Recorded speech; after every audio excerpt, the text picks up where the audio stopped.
আজকে মনে হচ্ছে বাংলাদেশে জন্মগ্রহণ করে মস্ত বড় অপরাধ করে ফেলেছি।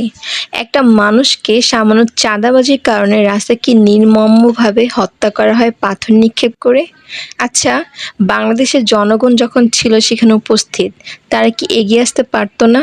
তারা কি তাকে সাহায্য করতে পারতো না? অবশ্যই পারতো। কিন্তু কিছু মানুষ আছি আমরা যারা আমরা ভিডিও করতে ব্যস্ত, যারা আমরা মজা নিতে ব্যস্ত। কিন্তু তারা যদি একবার সহযোগিতার হাত বাড়িয়ে দিত, আজকে সেই সোহাগ ছেলেটা বেঁচে যেত। কিন্তু তার অবস্থা খুব খারাপ হলো। আচ্ছা দেখেন, আপনি আমি আমাদের আল্লাহ না করুক, কাল যদি এরকম বিপদ হয় তখন সেই জনগণ রাস্তার মানুষরা তাকিয়ে তাকিয়ে মজা নিবে। কোন সমাজে আমরা বাস করি একবার চিন্তা করুন। এই দোষ দিব কার? রাষ্ট্রের নাকি আমাদের? এই লজ্জা সারা বাংলাদেশের মানুষে, এই লজ্জা আপনার আমার সবার। শেমলেস বাংলাদেশ।